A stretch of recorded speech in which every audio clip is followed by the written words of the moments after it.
By the tail end of the 1980s, beat-em-ups and other action games were a well-established arcade genre. One of the ones that started it all was 1984's Kung Fu Master, in which the player faces off against a series of karate fighters, each stage culminating in one major boss fight.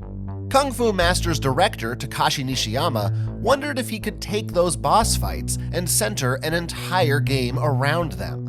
The resulting project was 1987's Street Fighter. Removing the levels that came in between, Street Fighter saw Japanese protagonist Ryu taking on a tournament of opponents from around the world. Notably, Street Fighter featured 3 special moves, including the iconic Hadouken, which players would need to discover on their own in order to execute properly. In spite of innovations like that, the game failed to take off in a major way.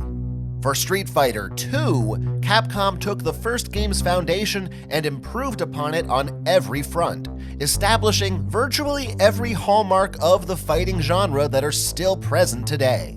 A major focus on 1v1 combat with human opponents, the ability to select from multiple characters with unique moves, and of course, combo moves which could be executed with efficient button inputs and proper timing. Street Fighter II took the arcade world by storm, lighting a fire in the competitive hearts of gamers everywhere. It became one of the top-grossing video games of all time, making arcades a money-making force even in the burgeoning days of home consoles. New editions and home ports followed with additional characters, faster gameplay, and the introduction of super moves. Street Fighter II essentially created one of the most popular genres of all time, with its combo-focused action influencing games well beyond its contemporary peers. And today, we put up our dukes and unleash our fists of fury as we go head-to-head with the one and only, the classic, the legend, Street Fighter II. It's a video game podcast. Wow. And there's so much to discuss. So One of us knows all about them. that's you. And the other one's a dunce. That's me. You're gonna learn about the very best games with 2 annoying dorks. Fatality.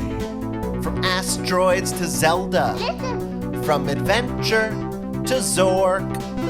We have no life, and we feel no shame. We need your help, 'cause we're bad with games. Bad with games. Welcome to the show. My name is Jonathan, My name's Will. and we are Bad with Games.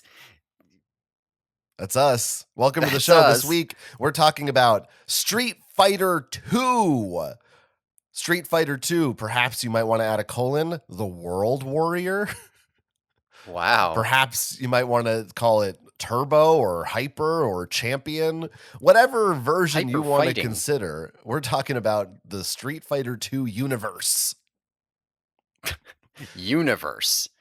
Not like the Street Fighter universe or the Street Fighter 2 game. This is specifically the Street Fighter 2 universe. It has its own universe, yeah. Would you call this is it like a cinematic universe, or what would be the word if it's a video game? That would be it's the SVU, the Street Fighter video game universe. That's how most people Isn't refer that a to it. Law and Order? There's Law and Order sometimes. Listeners and viewers, if you're a listener, you know you can check us out at youtube.com/@badwithgames to watch video footage of us playing Street Fighter 2 this week. And if you're a viewer, you know you can listen to the show instead wherever you get your podcasts.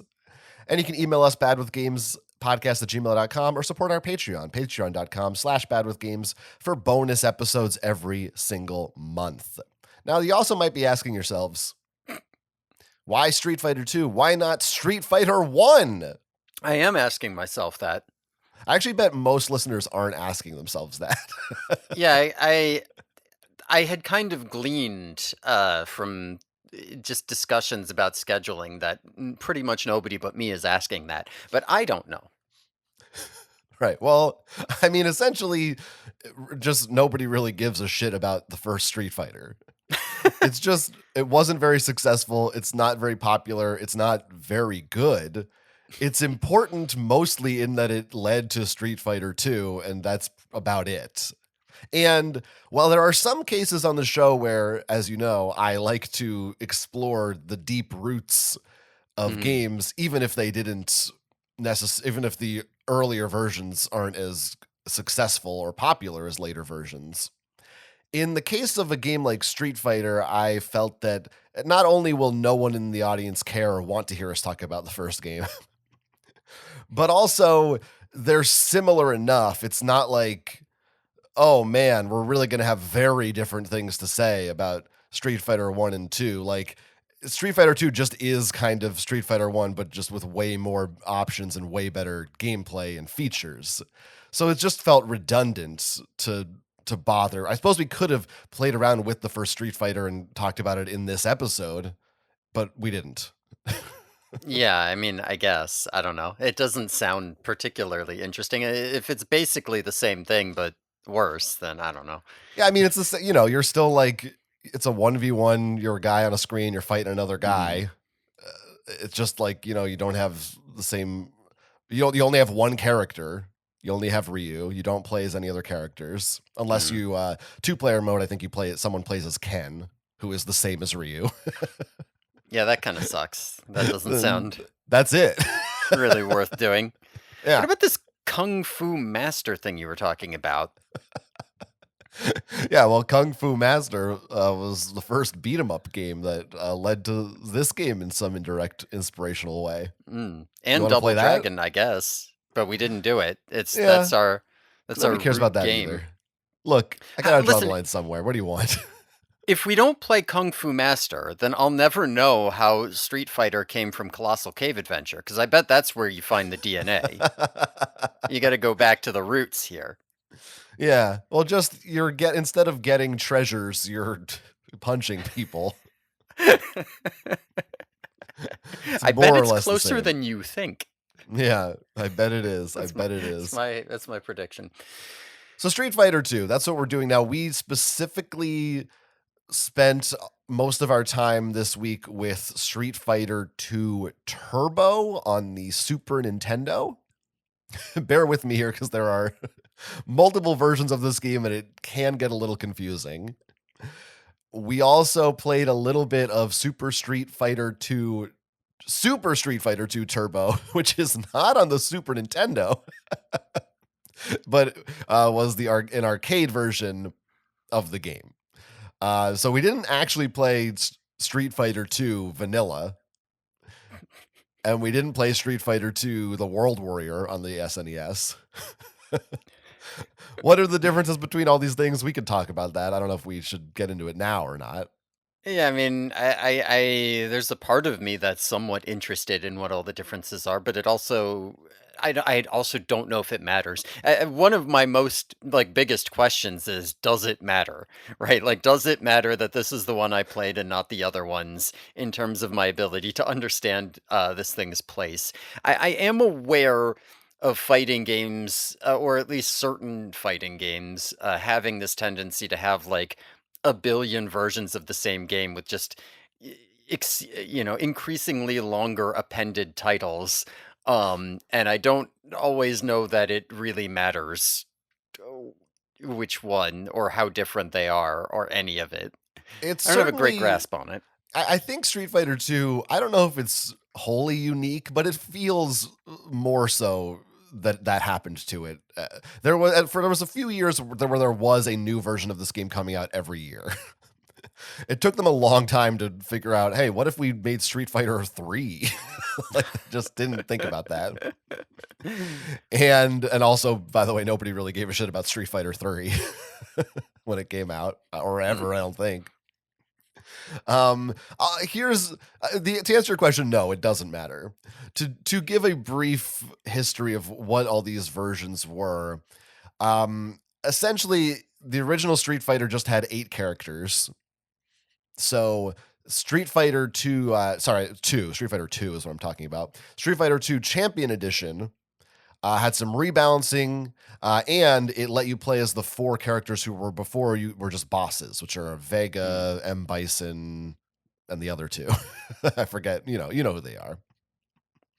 Um, Turbo. Now, so then this is kind of important and interesting because around this time, modified arcade cabinets were becoming popular in arcades, not official ones, cabinets that the people who owned the arcades modified themselves. And one of the most popular versions of Street Fighter 2 was one that somebody just cranked up the speed on. And so Capcom saw that and said, we can't be potentially losing money to this version of the game. That's where Turbo Edition comes in that lets you change and increase the speed of the game. So that's the big thing about Turbo. Okay. um, and then the latest one that we played, Super Street Fighter 2 Turbo, also adds super moves, which you have a meter you can build up to unleash a super combo. Hmm. And then each version also just has some little tweaks to balancing and stuff like that we probably wouldn't notice. Yeah, okay. That makes sense that there are a lot of little tweaks that just wouldn't be noticed unless you're actually good at it.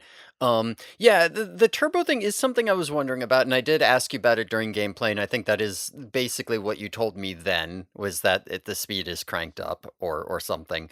Um, because yeah, reading it in the manual, this is Super Street or this I don't even fucking know. This is whatever it Street is. Street Fighter It 2 Turbo. it's something or other. But when you get to the beginning, they give you two modes, right? Two modes. You can play turbo or you can play normal. Normal. Yeah.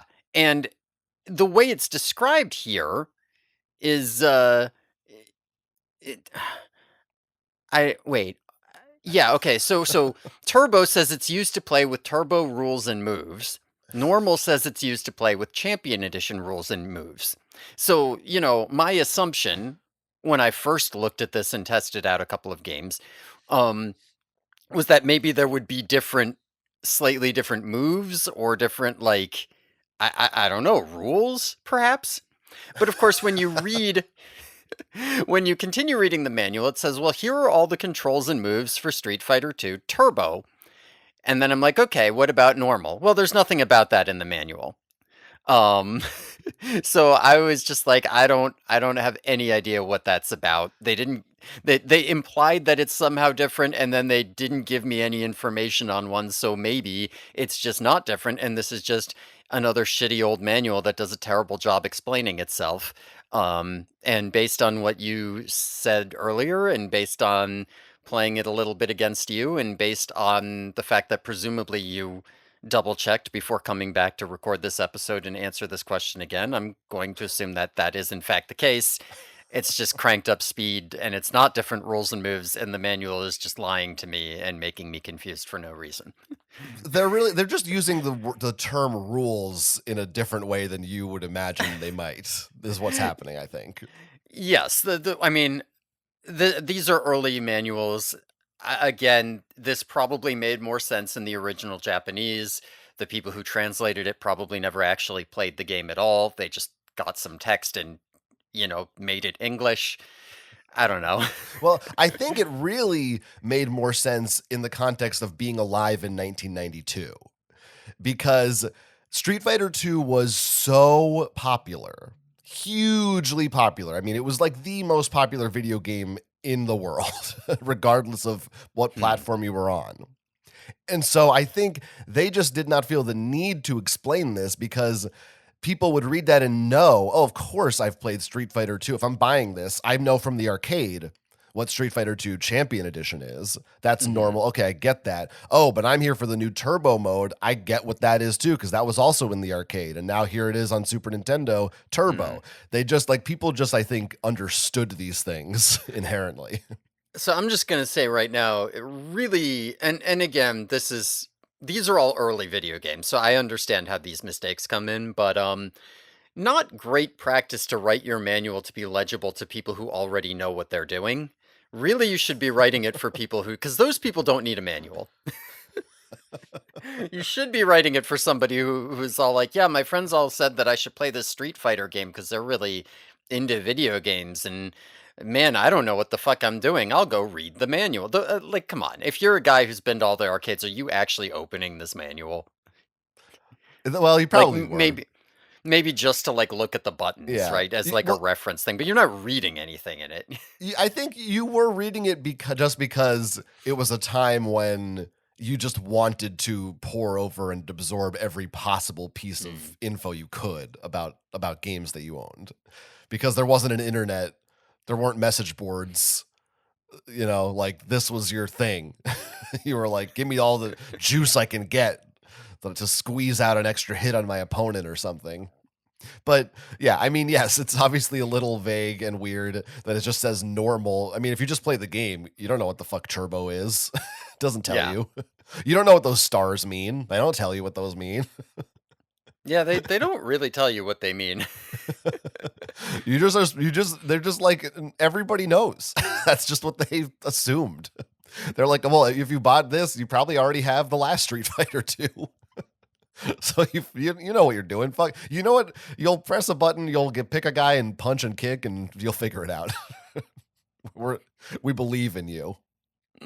Anyway, so that's where we landed for today, and I'm sure some people might say, "Oh, you should have played Super Street Fighter 2 for this reason or that reason, or this character is here and the balancing is better here."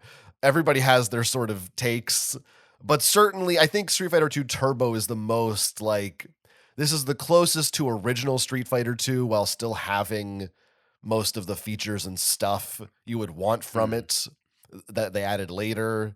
It's like a good baseline version of the game to play, I think. And Yeah. for our purposes, I don't think either of us are going in depth enough to actually notice differences. Yeah, and I think this is a good place to segue into I don't remember anymore. The problem is we've had You like want to learn five the different names lore. for this thing. We're going to Yeah, learn the sure, lore. the lore. Yeah. This is a good place to go into the lore because I do think that if you're coming into this and your idea about which Street Fighter that we should play it comes down to like balancing, I think that maybe you are overestimating our abilities with regards to fighting games. If they're watching the Um video, they might be coming to that conclusion. Yes, they might. That's true. I don't know. Do you want to? Would you want to give your lore, or do you? Who Sure, wants if to go you first? if you I mean, usually you go first as the All noob. right, then I guess as the noob, I will go first. So I don't know that I have ever played a Street Fighter game before. I have played fighting games before. Um, I played a reasonable amount of Soul Calibur. Just because that was the one that was at my friend's house. I Is this Soul have Calibur 2 or just Soul Calibur? Do you know? a couple of them, like Oh, 2, okay. 4. Okay. I don't I think 2 and 4 mostly, but I'm not entirely sure. Okay. Yeah, you can see how much I've played these things, right? Mhm. Mhm. Um, I have also I have played I think an early Mortal Kombat, maybe. But I don't remember which one. For the most part, though, I have little to no experience with fighting games. I mean, maybe more than with a lot of genres, though, just because I have little to no experience with most games. And most of the time in my history playing these, when I have played them, I am just button mashing. But I have played enough to like at least be aware of the idea of like okay, these are what the basic moves, like kinds of moves are. You know, I've got like a light and a medium and a heavy hit or whatever that are like slower, do more, and like, oh, I should be paying attention to like where that lands and where my opponent is. I kind of know about throws or blocking, even if I can't. So I can't necessarily do any of these things coming into this episode, but I am at least aware that they exist. But that's about my limits as far I do know the Street Fighter characters, pretty much all of them. Um, although I don't know why. Like not having played the games, not having seen the movie, I don't think. Uh, but for some reason I'm pretty sure I know most if not all of these characters. I think they have just leaked out into internet culture and memes and stuff. Mhm. Because Mhm. it makes sense that you have played some more fighting games in other genres because it makes sense if you were hanging out with people in the 2000s or the 90s that they would be playing fighting games if it's at like a hangout or a party, and that Right. you'd be find yourself playing one of them at some point. Um, so this is a weird week. This is a strange, unusual episode for our show because I think never before have we been more aligned on in our Mm. lore for a game or genre. I am not a fighting game person, never have been a fighting game person. I like you think I don't even know if I have played a Street Fighter game before this week. This might be my first time playing Street Fighter 2, other outside of maybe like one time at somebody's house. It's possible. Um, like you, one of the only fighting games I ever really got into was Soul Calibur 2. Okay, okay. Just happened to hit at the right time on the GameCube, and it had Link in it, and I'm a big Nintendo fan, and that was one Mhm. I played a ton of with my friends. And then over the years, I've at other people's houses, I've played a little bit of Tekken, maybe a Dead or Alive, but not for any great length of time, not with any great interest. When it comes to fighting games, Super Smash Brothers is the fighting game I prefer, which Right, is of a course. whole other different side of things. Mhm. And it's partially it's because I mean it is such a directly competitive genre, and I tend to not generally be into that 1v1 competitive gameplay. It's also and whether or not this is necessarily the case, it depends on the game, but the vibe that I get from fighting games and the community of not the community, specifically the gameplay, where so much of it is about combos and memorizing and executing button combos, is very much not what I like to do in a video game. Just the idea that in order to be good at this, I need to like study and remember buttons and the order to put them in and know that going in. That's just isn't I don't want to have to study for my video games. I want to be able to go in, tell me if a few buttons or whatever, I'll figure it out. Like Smash Brothers, every character has their own moves, but they're all the exact same button combos. And that I can figure that out. I can remember one set and go from there and learn.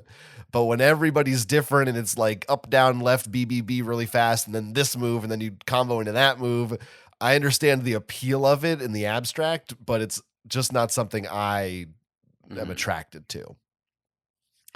Um, and so yeah, I would end up probably button mashing. I mean, you have if you don't know the combos, you have to button mash.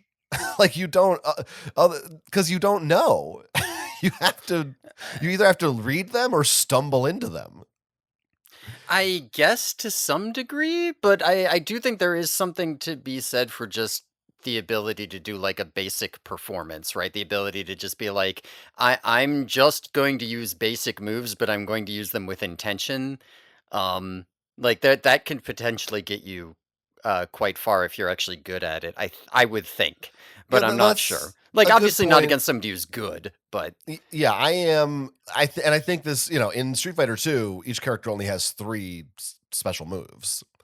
Whereas mhm, in later versions, yeah. it's like way more complicated. Yeah, and not only that, but and maybe this is getting a little too into the mechanics of this particular game too quickly, but like most of them are the same, right? Like it's not Yeah, like out of how many characters are in this game? I don't 12. even remember. 12 out of 12 characters, there are probably what like one, two, three, four, five, six, maybe a total of like 8 or 9 different moves. Right, despite the fact that every character has 3. Right. And we're talking So about it's not that hard. specifically the special moves. Every character Yes. has the same basic three punches and kicks as well. Right. And jump and backflip and grab and all that stuff is shared. So this Yeah. certainly is comparative relative to some other fighting games on the simpler side. But that's my general always like that's just that concept has made me wary of fighting games over Mhm. the years. It just seems like it's very much a genre that you really have to be in, like you really need to put a lot into it to get a lot out of it. It's hard to play most of them really. I guess you can play them casually. If you just have a group of friends that likes to hang out and you don't really care about the combos and stuff, you could still have fun with Mhm. them. But the communities that get into them, it's like you got to Right. devote a lot of time to Right, figuring because it out. like when I was a teenager, if I would be playing these games, a lot of the fun that I would have would just be, oh hey, look at this fun character, haha, look at I'm smashing this guy, look I headbutted him off the stage or something. That's kind of fun, right? Even if you don't really know what you're doing. But yes, there's a big divide, and I feel like there is a big divide in fighting games in general, between casual and competitive play. Like, I feel like the hurdle from I'm just playing this for fun to I'm trying to actually play this game and understand what I'm doing, even though I would lose every fight, is enormous. Because that's really what it is. Because um, when you describe all the things you don't like about fighting games, a lot of those are things that I do like, right? Like the idea of, oh, I need to I need to study in order to play this game. That's something that does interest me, That's right? The that's idea that's what that you have to do for every game. You yeah, already yeah, knew yeah. that. I see. This is why I always read the manual. But but like the idea of like there is in depth knowledge that is like actually very important and relevant. That you can go into a rabbit hole with. I like games where that could be the only game I play, right? Where if I just say like, you know, that there's this game. That's the one game I play. If I have to put in 10,000 hours on that, that's fine because there's always more depth to it. I don't have to go try something new. It's not going to be just doing the same thing over and over again. Um, the idea of competing against another person definitely activates some neurons for me. I like competition, but it does have to be interesting, and I think really the problem with fighting games for me is that that hurdle is so enormous. Like the basic execution is, you know, because I am not good at these games and because I have bad reaction time, um, like, yeah, sure, I can sort of I'm sure I could learn, oh, when your opponent does this, you do this or something like that. That's fine. But I'm not going to know they're doing it until they're already halfway done because my reaction time's bad. And then executing that combo is something I'm going to get 1 in 5 times, even if I'm just standing in an empty room with no opponent. So it's just like, oh, so you just can't do it. And that kind of invalidates the competitive aspect as well because it's like, where is the joy in competition when, it's a coughing baby versus a, trained fighter? Like, there's not fun, Right. right? Like, I don't care. Which is why I So, like stuff like Smash Brothers, where it's like, sure, you can be somebody could be great at Smash Brothers and beat other people 99% of the time because they're better at it. But also, you could play with an item, and every once in a while, even the new guy might pick up one of those items and mhm, do something fun and funny and kill somebody. Like it's mm, possible to still eke out a win and that enjoy is yourself. Not my experience. My experience playing Smash Brothers is that the way that you win when you're not good is you steal kills. You spend the entire battle fucking Yeah, we don't around need to. until nobody looks at you, and then you hit somebody when they're not looking Well, because they've imagine a decided you weren't a threat. 1v1. Imagine a Then yeah, 1v1 I would Smash lose every Brothers. time. There is no way I would ever do anything in a 1v1 against your average player. I am speaking of average players, not people who can't remember what button is where on a controller. Yes. Well, yeah, I mean, but again, this is the thing about fighting games is that like the difficulty spike is crazy. But Also, in I'm not sure that's principle, true. I feel like a competitive Smash player would just beat an average Smash player 100% of the time. Maybe I'm wrong. I mean, it depends on how average we're talking. But I still look, maybe a better example is Mario Kart, where if you're really good at Mario Kart, you will win most Mm, races, but somebody who's not as good might always get that blue shell at the right time and come out ahead. mhm. It's much more egalitarian, you might say. Yeah, you want an element of randomness to Yes. make the competition unfair Yes. so that a new player can Yes. win. Yeah. Exactly. No, I mean, I Um, get that. I mean the game that am going to compare Street Fighter to, and or just fighting games generally, that I think you'll agree with, but you'll have some hyper specific reason to Okay. uh, Okay. say Yeah, something yeah. else about it or tell me why I'm wrong in a different way. Sure. Is chess, which I kind of dislike for similar reasons. Chess, of course, there's no reaction time because it's turn based, but similar thing where, yes, of course, you need to have a general skill and be able to react to your opponent as you play, but also a lot of the game is just about memorizing these openings and different moves that you need to know in order to be a high level player. And if you're playing against someone who is a high level player and you're not, then it's just like, what's the fucking point? It's Mhm. a, and I feel like these two things are kind of linked. Like street fighting games are Mm. very chess like in that way to me. Yeah. Yeah, I think that's a relatively apt comparison discounting the Wow. reaction time just because like when it comes to chess there it like understanding the game better is all that there like somebody who knows how to play Street Fighter perfectly might just lose to somebody who is like, "Oh, I'm 30 They and you're might make a 16, so mistake. you Yeah. just have better reaction time and nimbler fingers and I just can't fucking keep up anymore." Right. Right.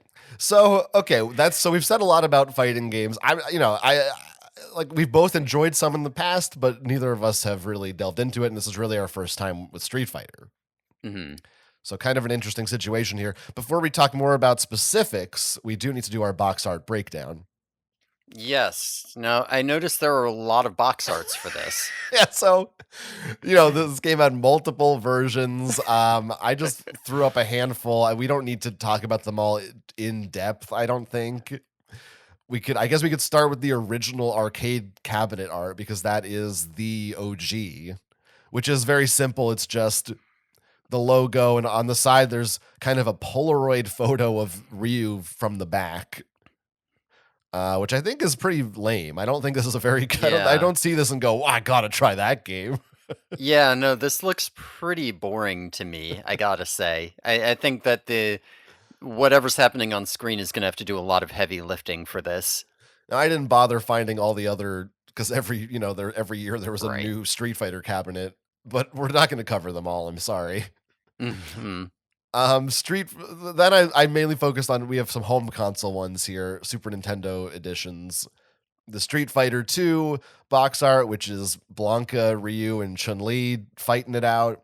Then there's the version we played, Street Fighter 2 Turbo, which has E Honda and who the fuck is that other guy? I don't even remember who that is. The guy with the eye Uh, patch. this guy is, Oh boy, I'm we're really showing our knowledge. yeah, yeah, yeah, yeah. Well, That hold is on. Sagat. That's Sagat. Oh, that is Sagat. Okay. Yeah, yeah, yeah, Yes. yeah. No, I remember him. And then there's the Super Street Fighter 2, which is just the logo being punched out of some bricks like the Kool-Aid Man. So, wait a second. Yeah. The super So okay, so Street Fighter 2 is this Chun. Oh, okay, I see. I'm just trying to keep I'm like there's 3 different SNES ones and I'm trying to keep track of which one is which. So Yeah. So I mean, I just say, I mean, what do you have general thoughts on the composition of these, or your favorites or least favorites or anything? so I will say generally speaking, this Super Street Fighter 2 where it's busting through the bricks like the Kool-Aid Man is by far the weakest. Yeah. There's no fighting on it. Right? It's like, oh boy, a wall got broken. What like I don't give a shit. Right? These other two are much more interesting where there's people fighting on them. Right? And they're characters from the game's got characters and they fight like that's what I want to see, you know? And they're very expressive, creative design characters. Mhm. Like Yes. they should be front and center. They are the fighters. They're the street fighters. Yeah, That they are. super box art has neither a street nor a fighter on it. Yeah. But I guess at the time it was just, I think the idea was, I think it was sort of a flex, that box art. It's like, you know what the fuck this is. Mm. It's goddamn Street Fighter 2, bitch. Buy it. I think the original Street Fighter 2 Super NES box art is my favorite. I mean, it features, for my money, my three favorite characters, I would say. Probably the three most popular characters in Street Fighter history, Hmm. I would venture to guess. Certainly in the top 5, they gotta be. Yeah, I mean, Um, well, it's got Ryu and Chun-Li, and then the third one is Blanka. Blanka's a top 3? I think people Blanka? love Blanca, yeah. I think he's Okay, pretty okay. popular. Well, because he's like, especially from the first batch, he stands out to me because he's not That's a true. human. He's like a weird fucking guy. Yeah, he's a wild jungle man Yeah. from Brazil. That's not problematic, right? Yeah, well, we can talk about that too. I do think it's weird that Ryu is knocked out on this cover though, because he is the Yeah. main character of the series. So it's I, like, why I did mean, they choose that? that's one of the things I actually kind of like here because in the composition, like, yeah, Ryu is lying there knocked out and Chun-Li is fighting.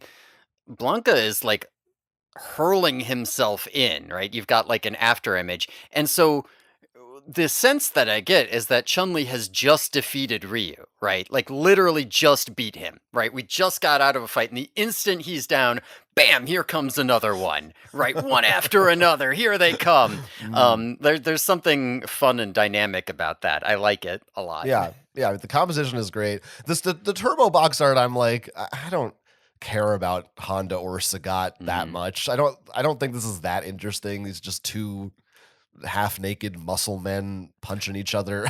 I don't know. It doesn't do anything for me. Yeah, I mean, I do like this because I like Honda. I I like did Honda well as a with Honda. fighter, but I'm not in love with his design as Like, as a much. design. Yeah, I guess. Yeah. I mean, I also do love this attack, Yeah. and it does do a good job. But yeah, Sagat is much more interesting in the game than he is in the, like, art here. I He don't looks know. Like, in the art constipated. yeah, he does. But he just kinda looks like a generic boxer here. There's nothing, I don't know, special about him. Yeah, and they're in like a sauna or a bath or something? What's happening here? That is a very good question. They sure are in some kind of sauna or bath. What the hell is this? Yeah, I mean, it's tiled. There sure is like a fucking loofah and bucket of water or something here. I don't know. Don't know. Strange. Strange. So Street Fighter 2, the OG box art, I guess Yeah. both our votes, I think. Yeah, that one we didn't mention. That one's on a street. You can see the It's trash on a cans in the damn background. street. They're in an yeah. Yeah.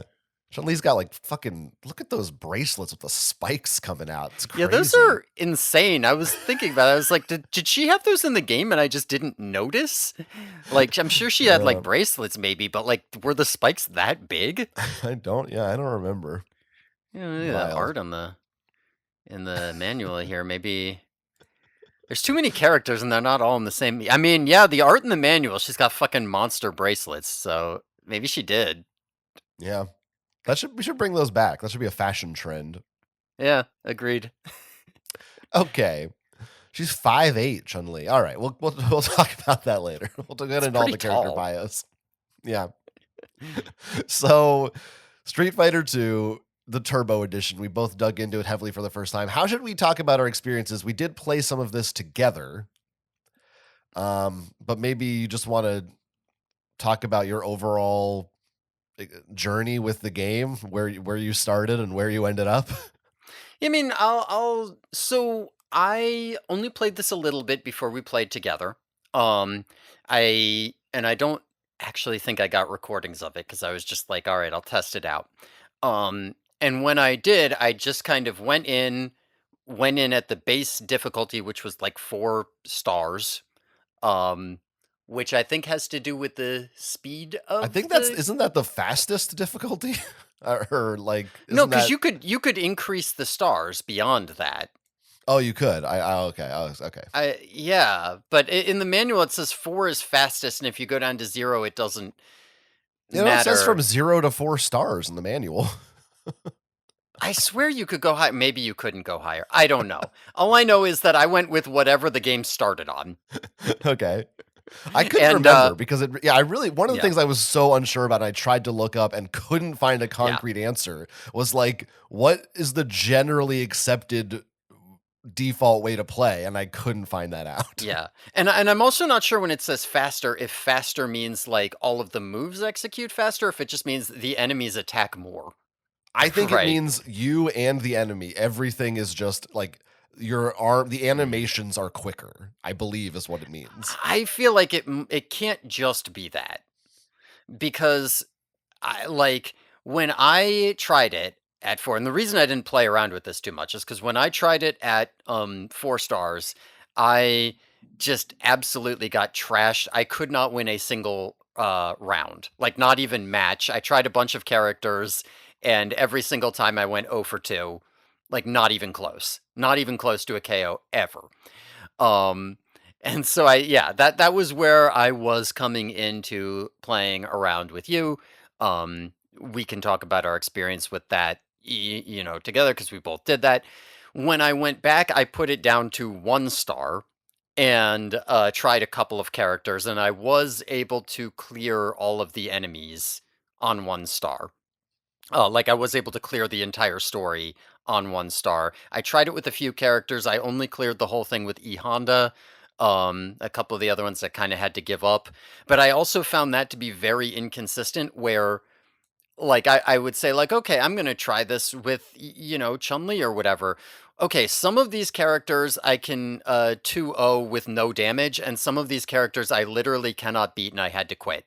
And so I did find myself playing this game and thinking like, it sure would be nice if there was some kind of training mode or ability to change difficulty in the middle of play.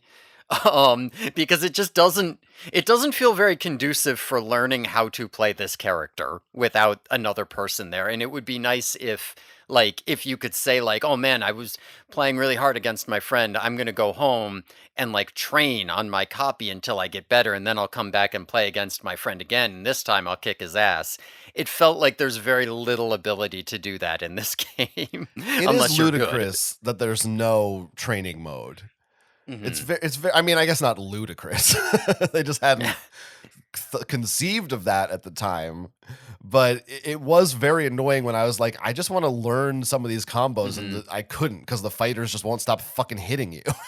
Yeah, I'm like like, damn it. I tried with Ken because I was like, I should try to get this Hadoken thing going on because I Okay, know I can do it Ken. when I was fighting you. Um like and we were both just sitting there practicing moves over and over. I was able to get it occasionally. But what I found in the game here, I was like, okay, well, I can't just pick a character to fight. I have to like go on his global tour.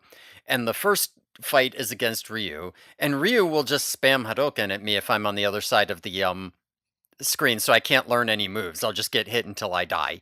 So I like have no so okay, so I guess I just can't learn that. I have no ability to learn anything because I just get beat up if I stand here and try to practice a move. Like, it feels like the only way to, like, get timings right is to go into a game with a friend and say, "We're just not gonna attack each other." Yeah, well, now you could set up a two-player match with one person and just have the second controller sit there Yeah, I while guess you you do would need stuff. a second controller 'cause, Yeah. when I went in there and I was like, "If I just go into Versus without a second controller, and will it just give me, a computer opponent?" And it was like, "No, I need to, like, somehow Mm. I hit select on the controller that I don't have plugged in." So I was like, "Alright, never mind." Yeah, so that is tricky. Back to the speed thing to start with. I'm the only thing the thing I find that it's referred to as online consistency just says that it increases the playing speed. Hmm. So, like, someone who knows about this is more knowledgeable than us is going to have to write in to explain exactly what that means. Hmm.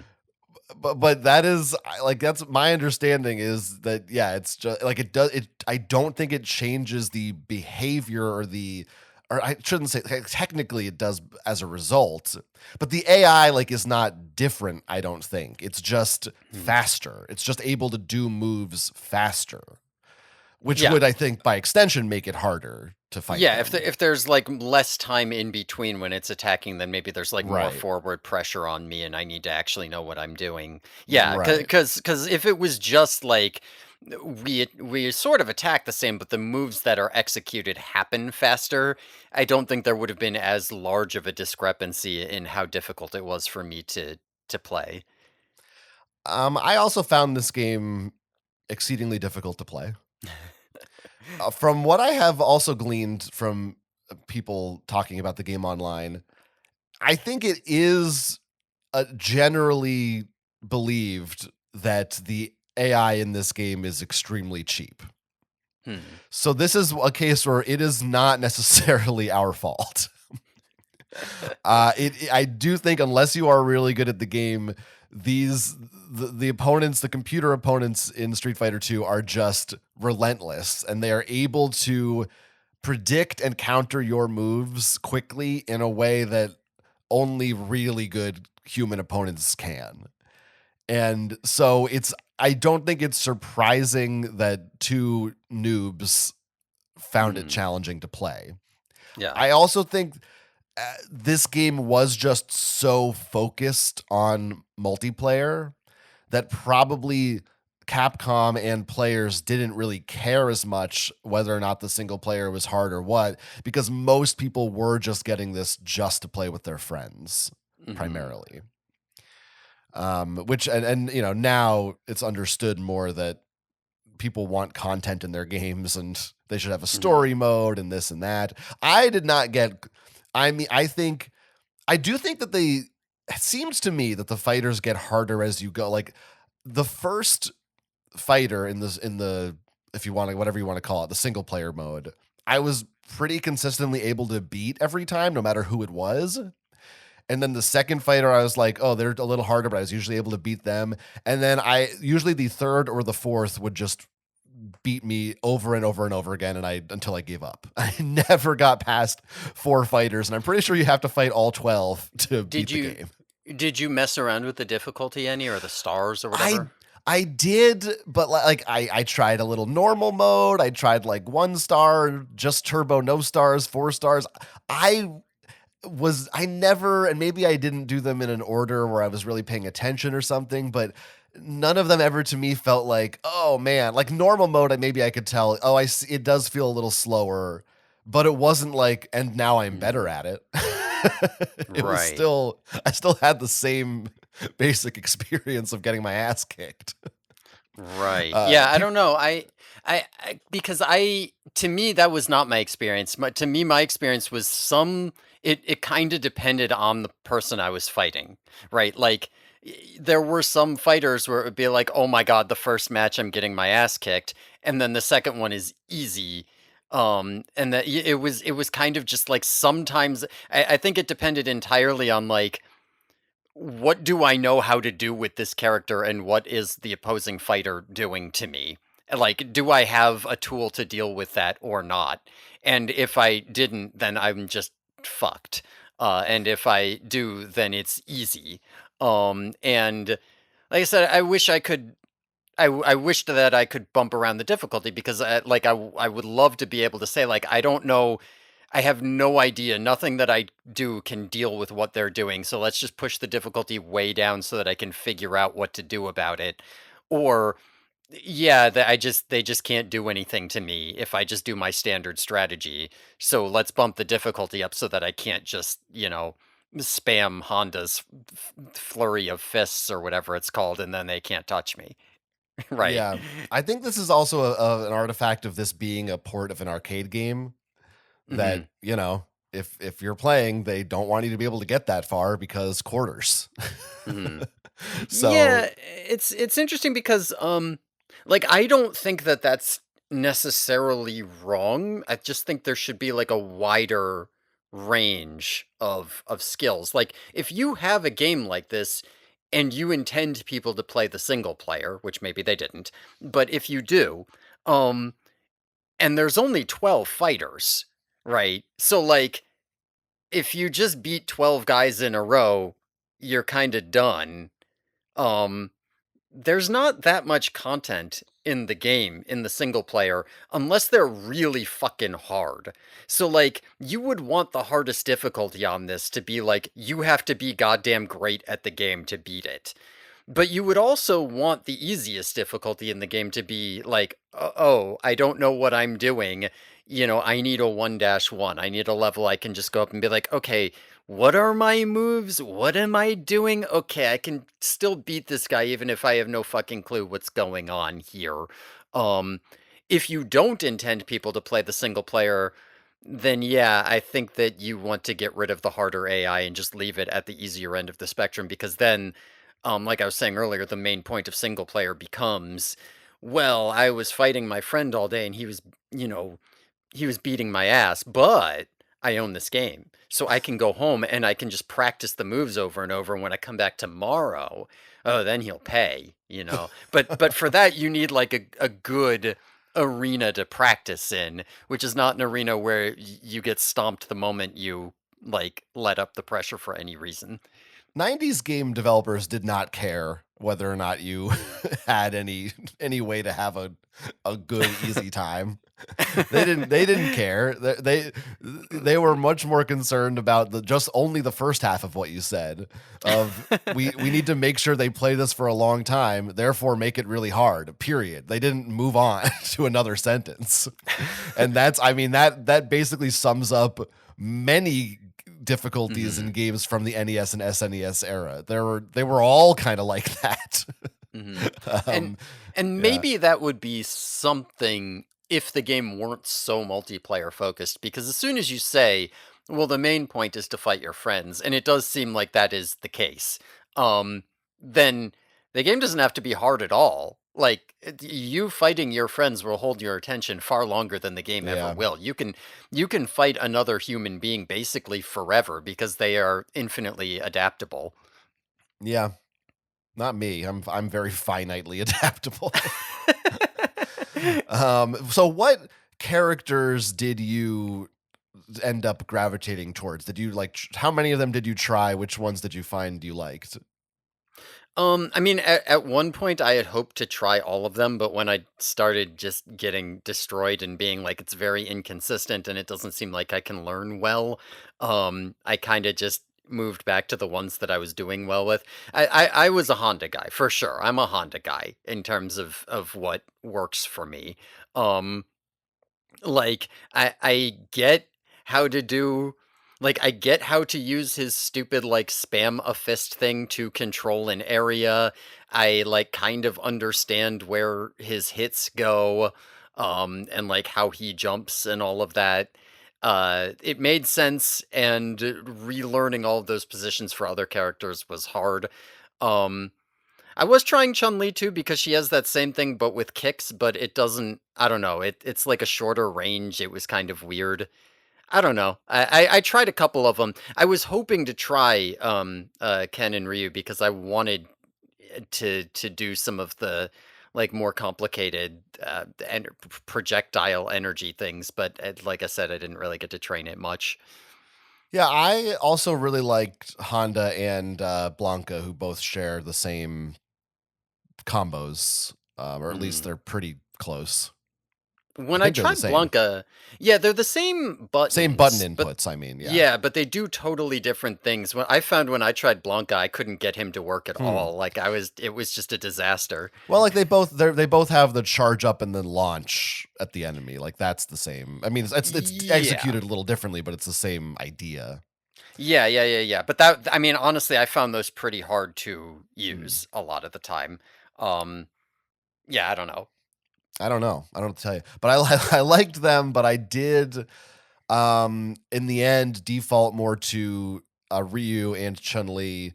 Mostly Ryu, just because I was like at a certain point I said, look, like obviously, if I was really going to devote a ton of time to this game, and I think with any fighting game, the way you really want to get good at it is you pick one character that you like and you Hmm. get good with them, and then if you feel like you've mastered them, maybe you try somebody else. Because I think, at least for me, I'd get too scattered and forget which combo is whose and where am I. I'm like, let me just lock into Ryu because he's the most basic. I don't know if he's the most basic. I mean, they're all kind of roughly the same. But, he's the guy. He's the main guy. And I did find that like the Hadoken move is just any projectiles in this game, I thought are really powerful. If you can get them off right and keep the opponent from getting close to you, that's how I won most of the matches I was able to win, was just by spamming that move. Yeah, my problem with that fundamentally was that, like, at best I was hitting it 1 in 3 times, and what I was finding was basically, even on the easiest difficulty, if you try something and it doesn't work, you get immediately overwhelmed. Like, you need to be doing things. So if I can't consistently hit a move, like, I just can't play that character. And I think that was part of my problem with the charge up moves, is that, like, you have to be pressing and holding the one direction for like 2 seconds for it to work, and that is a long time to be doing nothing. Um But you are and blocking during that time at least. you are But yeah. blocking, and you're also backing up, but the problem is that the attack does not go all the way across the screen. So if your opponent just sees you backing up and says, "All right, I'm just not going to approach," then you don't get to hit them and it doesn't do anything. So it Or they just, like, see it those didn't work coming out well and for they can me. just block you. Um, yeah, I do feel like I don't really have a sense of for real Street Fighter players. Probably they are peppering these moves in at opportune Mhm. moments. Whereas I think when I was playing, I was like, I want to do the fun, cool stuff. And so I spent most of my time trying to do the special moves, which maybe you just aren't supposed to do. Like, you're just supposed to kind of do your basic attacks and then wait for that opportune moment. Um, Yeah, I, yeah. yeah, I mean, what I was trying to do was, like, understand where I was hitting with all of my things. So, like, if I had a special move I could pull off, again, like, oh, if you're Zangief and you double kick to spin or something like that, I kind of know where that hits and I can do it consistently. Then I can use it at a time when that's appropriate, right? Or like, I know that, like, Chun-Li's heavy kick is going way up high in the air, so if somebody's jumping at me, I can use that, whereas if they're on the ground, it's slow and maybe I won't use that. So I was trying to do more of that sort of thing than anything particularly flashy. I was only using special moves if I knew I could execute them every time and I knew exactly where they were hitting before I used them. Yeah, I did get pretty good at the Hadoken. I was not good at the Shoryuken, which is Mhm. like, I just found the input for the fireball is so intuitive to me. You press the D-pad down, then diagonal and to the right. So you just do like a little half circle or a quarter circle. And then the Shoryuken you do to the right, then down, then forward diagonally in one motion. And my brain and thumb don't really know how to do that consistently. It's like, so I got to move Mhm. back and then forward again without hitting that middle part. I Mm. found that hard to do. Uh, You're having the issue I have with everything on that, because to me, that sounds like, yeah, it's about the same, right? You do a little flick, like, you just do a flick in that little arc instead of this other arc. It feels about the same to me in that I can't do it. yeah, but it's like going backwards and then forwards again. It just doesn't feel as intuitive as just zoop, just a little like a little Mhm. forward push.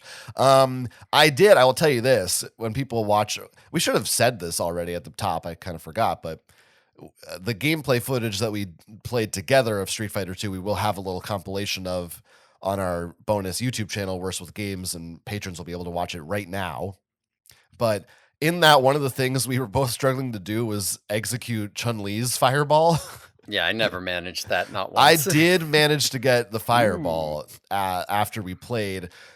For me, the difference, what I was doing wrong, I realized, was so you do this full continuous motion with the D-pad and then finish it with a punch button. And I was pressing the punch button too late.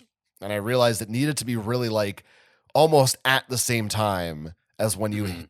complete your circle Yeah. with the D-pad, which for some reason Yes. I was able to do already consistently with Ryu's move, which should in theory be the same timing at the end, but I just didn't lock into it until later.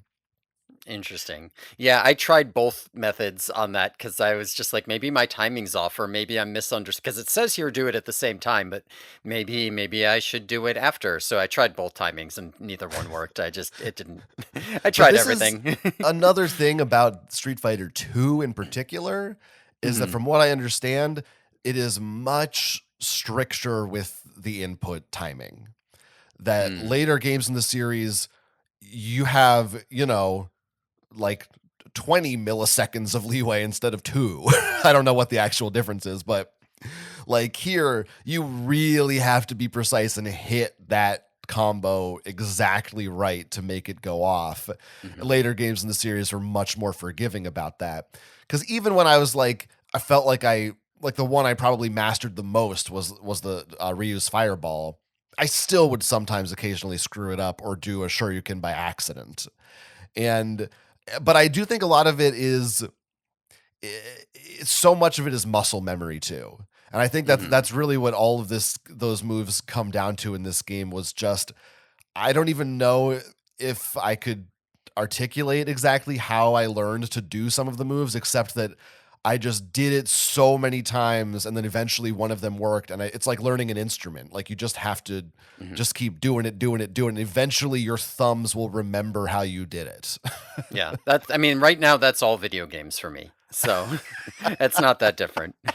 But it's different from like, in Mario you just jump. you know, Yeah, a well, move where you have to, yeah. if you just jump in Mario, you go crazy and you run off a cliff or something. Like if you want to jump in a specific location, you have to muscle memory exactly how you did it the same every time, Like, how or about else you this? immediately die. Imagine if when you get a fire flower in Mario, you had to put the D-pad along the bottom and then finish it with a punch to make a fireball go out.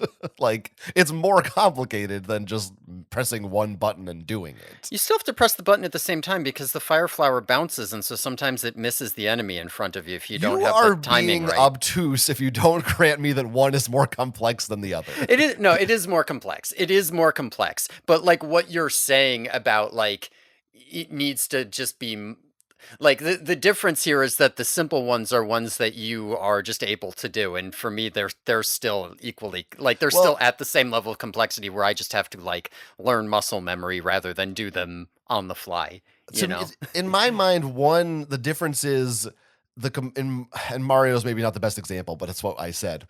The complexity that, if any, exists there comes from how you use the move. Whereas in Street Fighter, my initial complexity is just doing the Mhm. move at all. Like you can Yes, that's shoot a true. fireball no matter what. If it's Mario, even if you do it badly. In this game, I might not even be able to shoot a fireball. Yes, that is true in terms of like, can you do it? I guess in my mind, I'm just like, I don't really care if I can do it if I immediately die from doing it. But yes, I do hear what you're saying. Like, you're not wrong.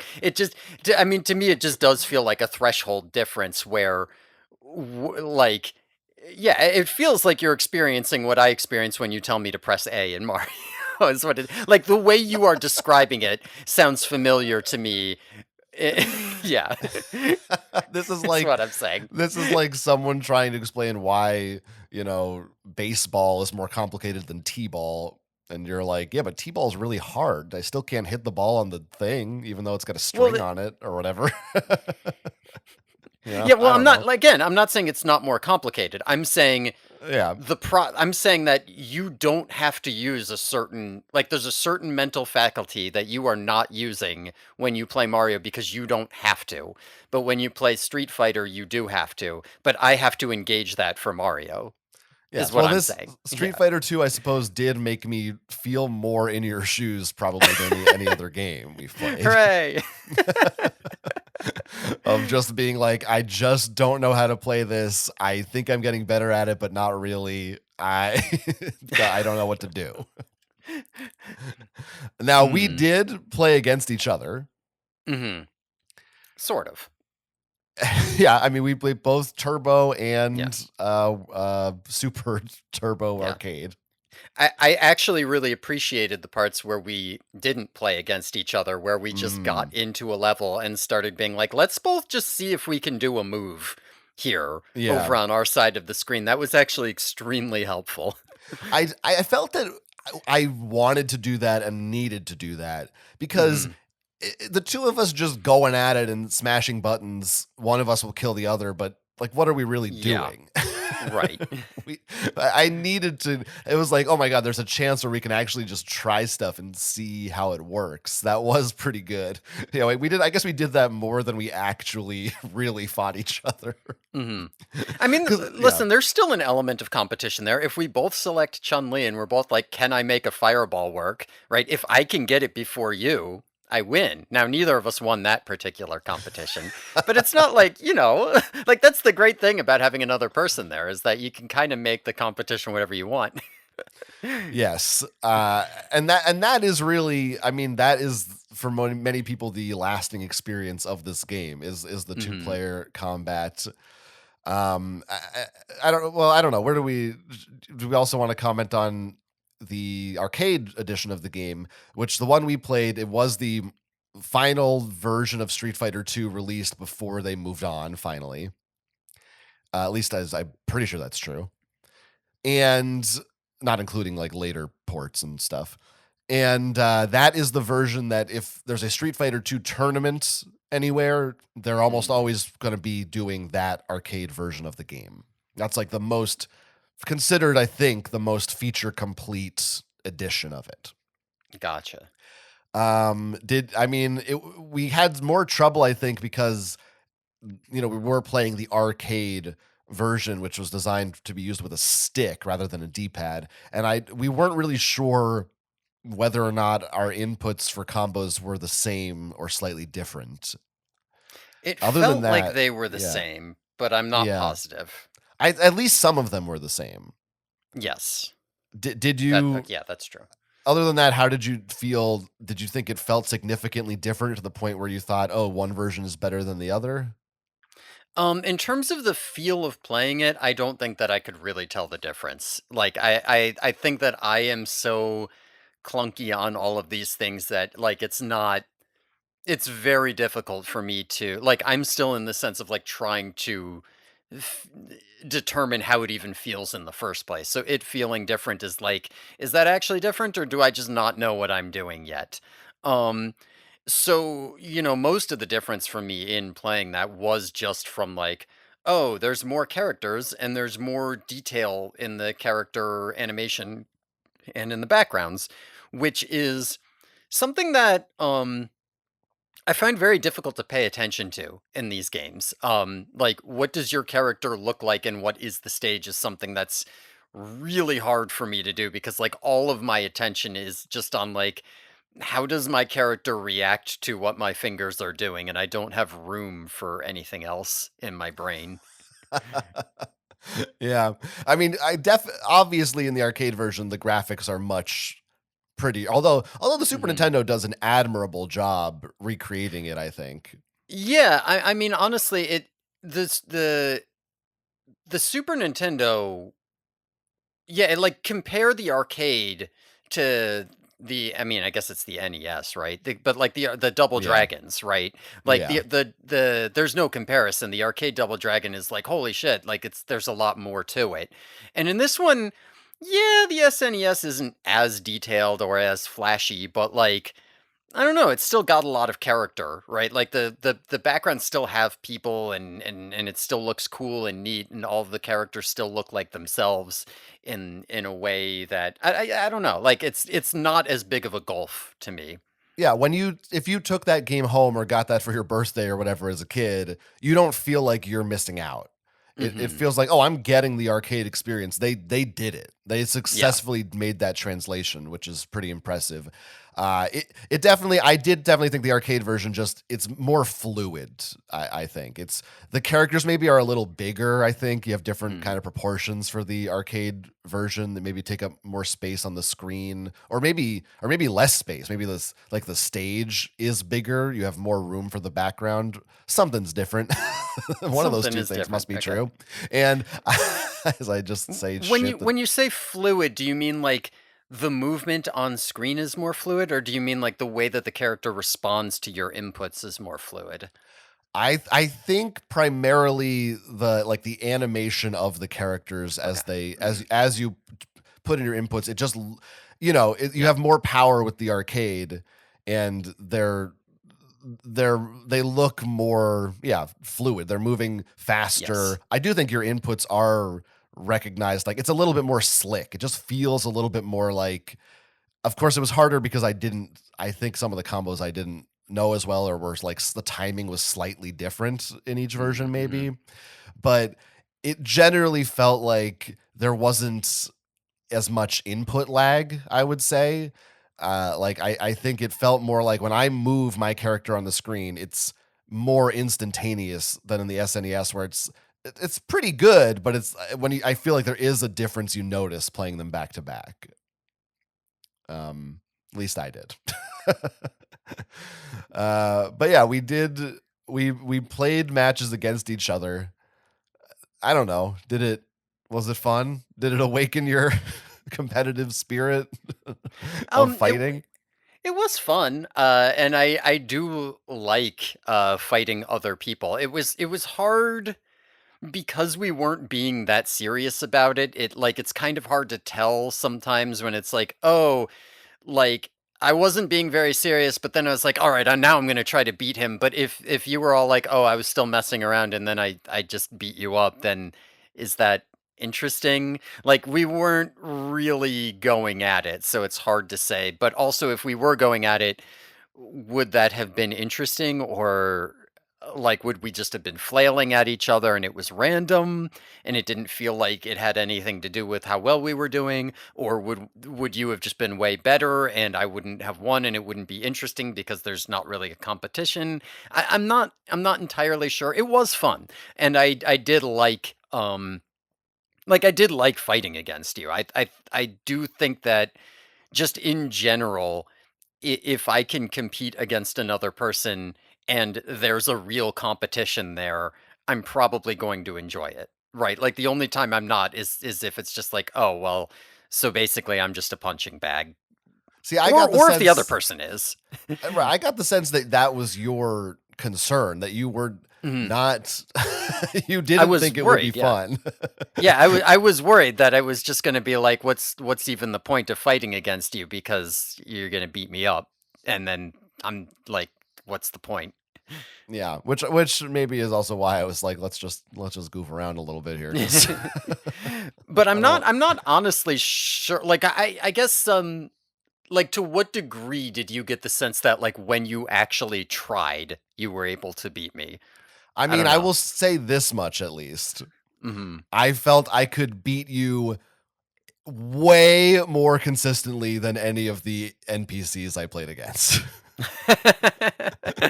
That, like, that Mm. was like, which is not to say that I would win every time or not make a Mhm. mistake or you wouldn't get a good move in, but I felt like, holy shit, this is like fucking just Yeah. driving on easy street compared to the hell I have with the NPCs.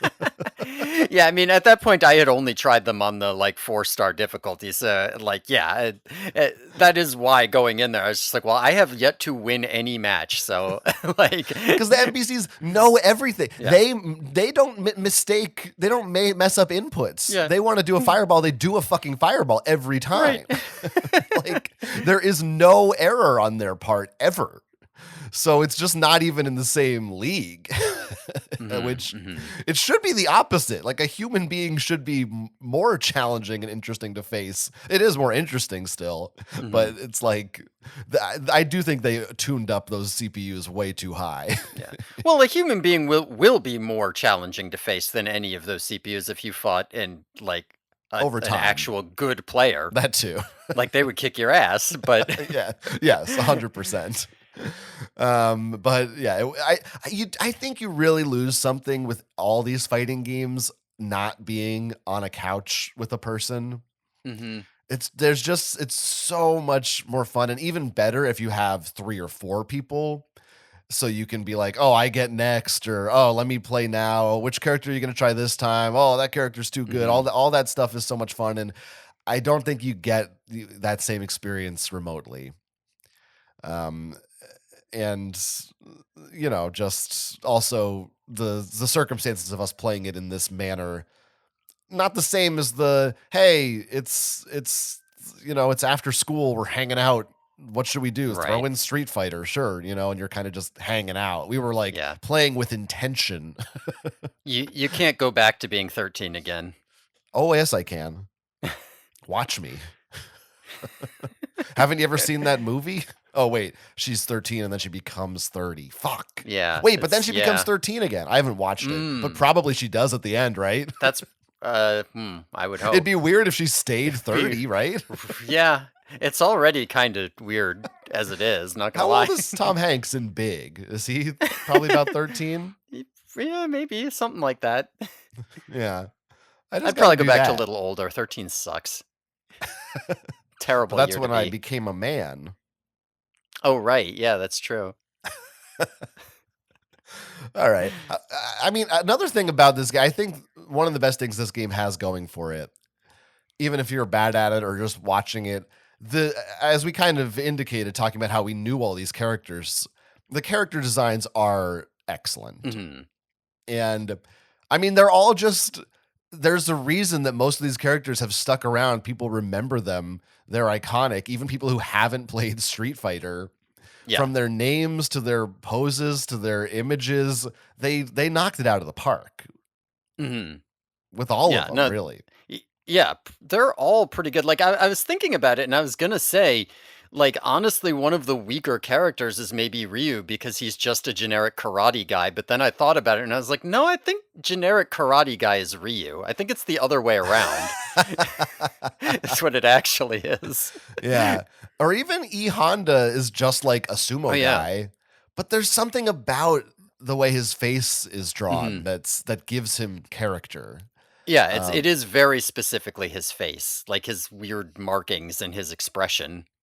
yeah, and even Ken, who's just a Ryu clone, I, Yeah, I don't know. There's something he's an cool about him. American karate guy. He's got a dojo or Yeah, something. yeah. I do love all their bios. I love that they're all from different parts of the world. It is hilarious that it's like, oh, here's Ryu from Japan. Ah, yes, a Japanese fighter. E Honda from Japan. Yeah, he's a sumo fighter, of course. Chun Mhm. Li's from China. Guile is from America. He's a military guy. Yeah. Who's from Brazil? A fucking jungle monster. Why is that the only country who's a fictional beast instead of just a man? It's so funny that they're like, and this is what people from Brazil look like. Yeah. I mean, all right, once you start getting into some of them, like Dhalsim is a little bit insane too. Although to be Sure. perfectly honest, like if I were gonna do like a racist stereotype, he feels a little bit more like, I don't know, Nepalese or Tibetan or something, you know what I mean? Like he's got that kind of like I have transcended regular human abilities to breathe fire or some shit. I don't know. I don't know. I don't know, and I won't comment on it because I don't want to get canceled. What about Balrog? Balrog, yeah. Balrog What a is fucking like is that not an insane name? well, here's the crazy thing. Here's a crazy little trivia fact that I learned Yes, that please. you I can want now this learn. trivia right now. I want it now. Maybe it's do you know what I'm gonna say? I don't know what you're gonna say, but are you going to say that it has nothing to do with Lord of the Rings somehow or something Oh, like that? Because that would be exciting. well, it is about the name, but I mean, I honestly have no idea what the origin. I assume it does have nothing to do with Lord of the Rings, but I didn't look into that. I don't know where Mm, the name mm. comes from. The thing that I was going to say, and maybe I'm trying to find the exact, just to make sure I get all these names correct. So originally, um, in the first Street Fighter, they had a character named Mike Bison, and he Oh, was that's hilarious. so yes, that is why the M Bison is Mike Bison, obviously a parody of Mike Tyson. That's Now, incredible. what makes it the weird twist is Uh-huh. in America they were concerned that maybe they would get sued for stealing him and being too close to the real Mike Tyson. So in Japan, Balrog is actually M Bison. In America, they swapped around all the names of these characters. So who we know as M. Bison is actually Balrog, and someone like Vega is something else. They swapped around these four character names. That's why Wow. Balrog looks like Mike Tyson, Oh, and that's not M. cool. Bison. Oh, I love it. Oh, that's great. Yeah. So so what is that? Vega, Sagat, Sorry. Balrog, and M. M. Bison Bison are the four that got swapped around? M. Bison was changed. The original M. Bison is Vega. Vega became M. Bison. This is very confusing. I don't know how to. Who we know as M. Bison was originally Vega. Who we Mhm. know as Balrog was originally M. Bison, and Balrog was originally Vega. Okay. Okay, okay. Those three swapped. Gotcha. Yeah, I do not know. I don't know why he's called Balrog. I mean, it probably well, it's either a Lord of the Rings thing or it's a weird translation thing. Yeah, I'm just gonna let's see what the internet says. Balrog. It might be both. Balrog. It might be some like you try to transliterate it and you get this weird thing because of L's and R's in Japanese, and the English Hmm. translators were just like, you know what that sounds like? A Lord of the Rings monster. Could easily be. Yeah. I don't think there's a definitive someone there's a source here that does say it came from Lord of the Rings. But that is according to a tweet from the designer of Street Fighter 2 that they did say that he was named after the Balrog from Lord of the Rings. Sure. Confirmed. Confirmed. Sure. Well, I mean, I guess he's like a matador guy, so that he's got to have like a good stage name, a performer name, you know. Right. But all these names are just great. There's a reason they're Yeah. so memorable. We like we said, they are all really good. I don't know how many Street Fighter characters I would know that were added after Street Fighter 2. I'm not sure who came later. Well, we saw like in the arcade version, Hmm. Cammy was one of the big ones that was added that I did Hmm. recognize. We saw Thomas Hawk as well. Yeah, I didn't I didn't know Thomas Hawk. T Hawk. Yeah, whatever. Yeah. Tua Hawk. Ooh. Oh, that's a good one. I mean, listen, I do love that when we were playing together, you asked what's the M stand for in M Yeah, Bison. I'm pretty sure it was a joke, but now I know the answer and yeah. I'm very happy about it. I also asked what does the E in E Honda stand for. I didn't realize in the manual it actually does tell you. He Oh, it is does. yeah, he is what is it? Edmund Honda. So That's not what I would have guessed. yeah, no, he's that's Edmund. Uh, Standard Japanese name, Edmund. It is weird. Like, why does he get a last name? Who made that decision? Pretty much nobody else does, except M Bison, who's just an M. Also, so weird what a big impact Mike Tyson had on culture. Because Punch Out had also a Mike Mhm. Tyson edition that then they later changed him, I think for licensing reasons to be an original character. Yeah, But well. just man, the world fucking was so interested in Mike Tyson. Mike Tyson was not only was he the actual literal fucking goat, he was also an insane human being who like you talk to him for 1 second, and you're like, holy shit, who is this guy? Oh my god, look how good he is. What the fuck? He's like Yeah. a myth, a legend, you know. This is some kind of beast. I assume you're not someone who's ever been into real boxing or wrestling, are you? Not really. Okay, me either. I also bring up Punch Out. I wonder if that's the first instance of this. That is another game where it has this bunch of fighters that are all international and kind of stereotypes, where it's like this is the Russian guy, and I wonder what game did that first because it was a thing, or if that was just a general. I mean, you're having a fighting game with a worldwide tournament. It kind of makes sense, I guess, to represent different Yeah. nations. Yeah. I don't know.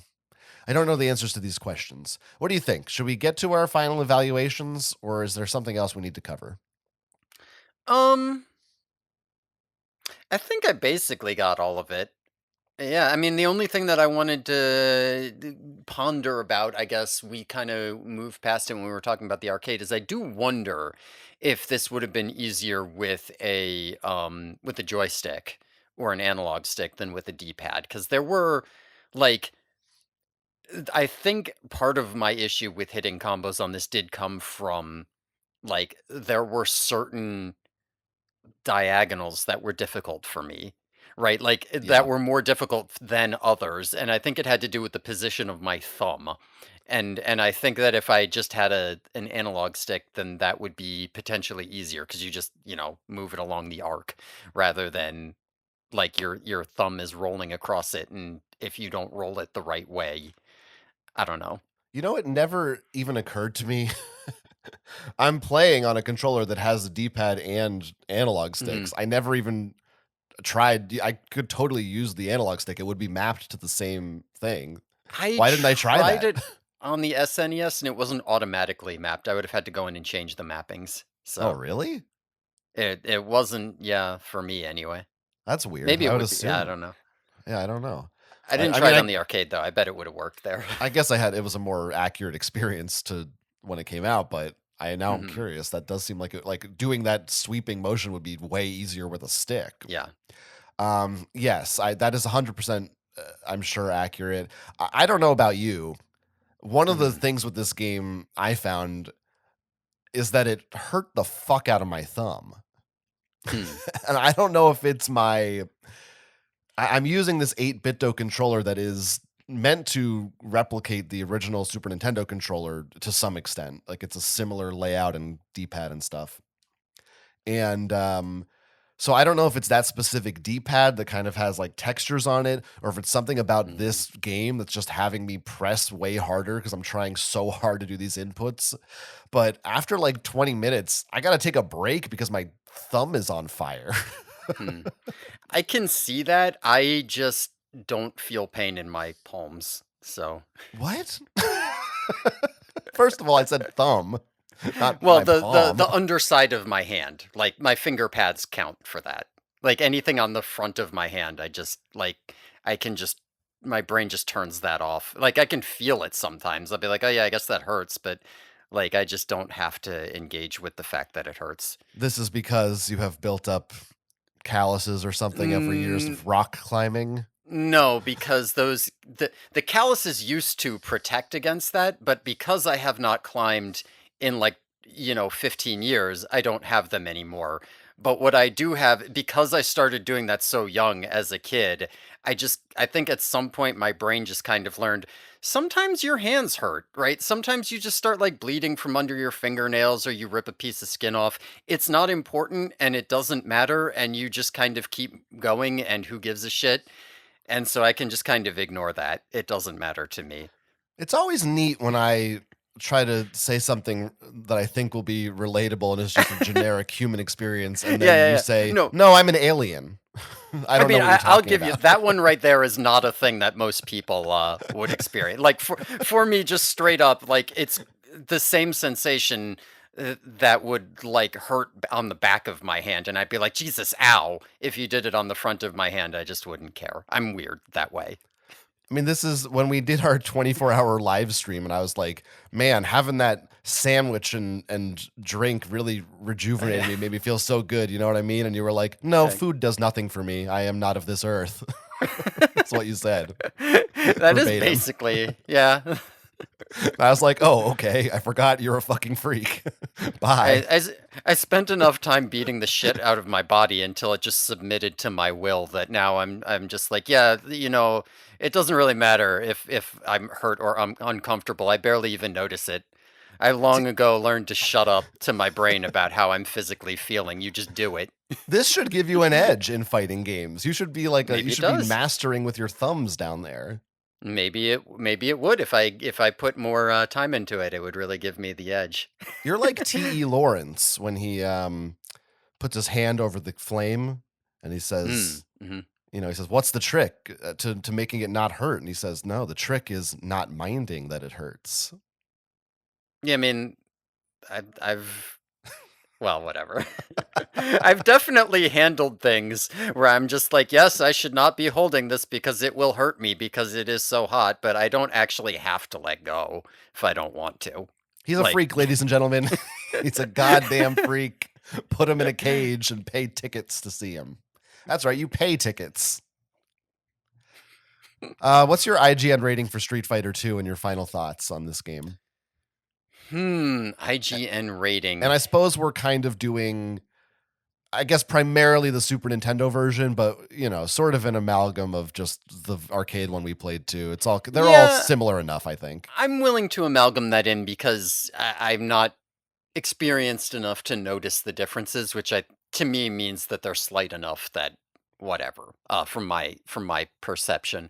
Um, yeah, I don't know. I do actually like this game a decent amount, given the fact that there's not that much to it in other than just fight these characters. I do like these characters. I think they're all great. I think some of the music is great. I am aware of the Giles theme memes, for example. But like that is just a great song. Um, the experience of fighting with a character is something that I could see myself enjoying. I don't know if I could ever get truly good with it, but like there was enough there for me to engage with some characters on some difficulty level. And the experience of sitting next to a friend, and I guess I didn't sit next to you, but even just doing it And I'm remotely, not a like friend. yeah, and you're not a friend, but like that does activate something in me that is enjoyable. Um, I think that the game could give you like it could be more. I don't know if I want to say beginner friendly so much as like training friendly, right? Like more opportunities for somebody like me to figure out how to play would be nice. Uh but outside of that, I think it does a pretty decent job being a basic fighting game.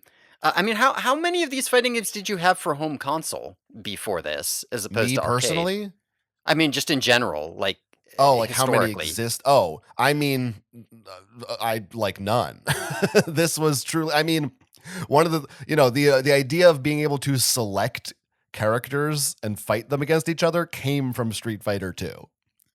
Yeah, Before this, that's it was okay. basically beat 'em ups was basically it. Like fighting games really weren't a thing before this. Yeah, that is what I was assuming. So I feel like I have to give it a decent amount of credit for all of that sort of thing. Um, and yeah, I think Street Fighter 2, I think I'm going to rate it a 7.5. 7.5 from the Yeah, Will that's what Man. I think I'll give it.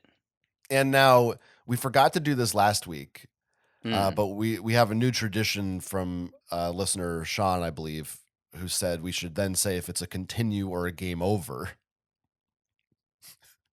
Remember? You don't Right. remember? No, I remember. I remember. So 7.5 is your rating, but would this be a continue for you or a game over? So I do actually think that this goes into the rating. Part of the reason that this doesn't rate higher for me is that It's a continue in the sense that I'm potentially interested in trying to play fighting games and understand them better, but it's not a continue for me in the sense that, like, I feel the need to get better at this game. Like, if you were to say, "Okay, now we're gonna do Mortal Kombat," like, right now, I'm not saying, "Okay, I could also get good at Mortal Kombat," but I'm gonna wanna come back to Street Fighter. There's nothing about this that says to me that I couldn't scratch the same itch when we do Mortal Kombat, right? Or Tekken or whatever else we're gonna do. Um, and so for that reason, I'm gonna say I'm tentatively gonna say game over, but it could be a continue if those other games end up not scratching that itch. Does Okay. that make sense? It's perfectly non-committal in any way. I love it. Yeah. This is a very hard game for me to rate because it's obviously so important. And for the time, this was such a massive, impressive, polished game. Like we said, it just pretty much invented fighting games. And even beyond fighting games, the idea of, this came also from the first Street Fighter, but the idea of combos that you figure out as you play, I don't know that we would have maybe even necessarily that type of thing in games, in action games later on, like Devil May Cry or Bayonetta, or Ninja Hmm. Gaiden, like these complex moves that you execute. I think we owe all of that to Street Fighter and Street Fighter 2. And I love the graphics, I love the characters. Even though fighting games aren't my genre, it's not that I can't ever have fun with them. The basic concept of you're hanging out with your buds on the couch playing a few rounds and fighting each other. I do like that. So I want to give it credit for that, and I feel like it deserves objectively at least like an 8 or higher range. And I mean, this is still it's like later Street Fighters have been really popular. Street Fighter 6 came out recently and people love it, I think. But after all these years, it seems to me, for as an outsider at least, that Street Fighter 2 is still the game that people refer to. Like its reputation has never died down as just being kind of the be all end all fighting game. Even if it's not as technically impressive as later entries. It's the game people think of. It's the Mario world of of fighting games, or I don't even know. It's just like it's the one you look to compare all others to. So I'm like, this deserves a really high score. But if I'm looking back at my past scores and games we've played on the show, personally, there are other games that I have enjoyed a lot more that are in that higher score range that I'm like, if I'm really just rating this honestly for my enjoyment of it, I I can't go as high as I think it maybe technically deserves. Hmm. But I am gonna lean more towards that end of things. So I think once again we're weirdly, for the second week in a row, pretty closely aligned in our opinion on this game. I'm gonna give it a. I'm gonna give it a. I'm gonna give it a 7.7. Okay. Yeah, that's pretty fair. I was wonder I was that's basically what I gave it. That's Yeah. within yeah, you're in a difficult position as well because for me I'm more than willing to just throw out its historical significance and just be like, did I like it or what? I do also think that like we might be coming at it from different angles in the sense that you're like, yeah, I like that this is giving me the opportunity to play these games on the couch with my buds non-seriously, whereas I'm kind of like, yeah, I liked doing that, but I don't really care if I do it again. But like, I don't know, my interest is piqued in the parts of the game that you hate and don't want to engage with. God, you suck so much. I mean, that is honestly, if this game had an actual single player mode that I actually enjoyed, I really, at the end Mhm. of the day, I really don't enjoy the single player mode. Like, it's to some extent I did at least at first of like, let me feel like I can get better, but it was just too punishing for me. And I just Hmm. ultimately was like, nah, that's not it for me. So that really hurts the score because it's like, well, that's half the game that I'm just not really feeling like playing most of the time. And I think for me, this is a game over for sure because if I was gonna get into fighting games, I would pick up Street Fighter 4, 5, or 6. I would Okay. pick up even a different more 90s like Marvel versus Capcom or something that I think are cool. I just think there are later better versions of this I'm more attracted to. And I love what this game was doing at the time, but nowadays I feel like the dated parts don't work for me. Mm. Yeah, I mean, that is basically what I said, except that you Yeah. feel confident about it. And I'm like, Mm. I don't actually know if that's true. It just feels like it Right. might be. I mean, I know it's true from like I said, I Mhm. have played enough Soul Calibur 2, if nothing That's else, true. That's true. that I'm like, I'm into that. I dig that game. I had a lot of fun playing it, and I didn't feel like, even if I didn't know all the combos necessarily of every character, I felt like I could still kind of get in there and have fun. And here it's like, I don't know, it just feels brutal sometimes. Let's see what people said back in the day, though, as we turn to Retro Review Corner. I'm going to start with a review from a publication called Strike. No, that was the name of one of the games from Sinclair User. That's the name of a publication? hmm The fuck? All right, sure. Let me just read the opening here, and I think you'll like it.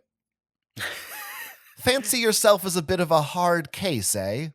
Okay then, go up to the next skinhead you see and call them a fascist bald git. It'll keep you entertained for hours. On the pavement, in the ambulance, in casualty. Casualty, yeah. Well, those of us who know we're not Britain's answer to Arnie can at least live a few fantasies on the many beat 'em up games about. The latest being Street Fighter 2 from Capcom. I feel like you're selecting these on purpose. We're getting all these British publications because you want them, not because they're The notable. Brits just made their reviews known and made them to last. What can I say?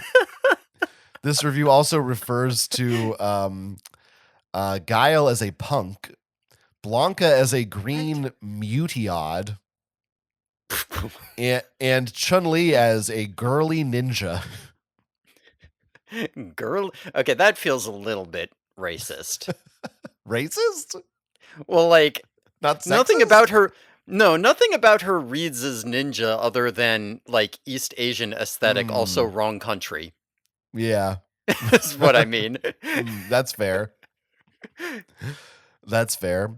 But I do think it's interesting they liked the game, but they repeatedly refer to it as a beat 'em up. It's another case of Hmm, the we didn't know what it term was. fighting game wasn't even in use Yeah, widely. yeah, yeah.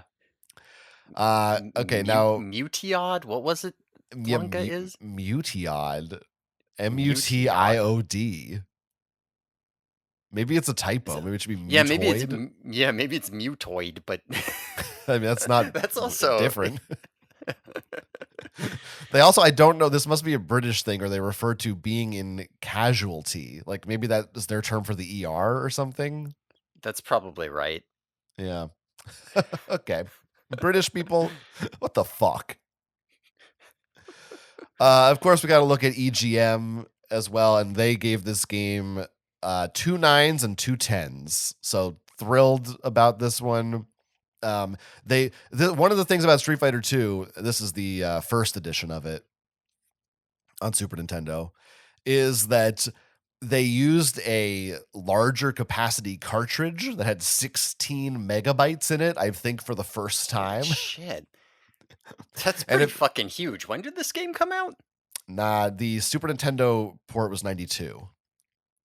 Okay, okay, yeah, that's not all right. That's not insanely huge then. I was still thinking on some of our earlier time Well, scales. I guess It's still most big. Super Nintendo cartridges at the time, the standards were only 8 megabits.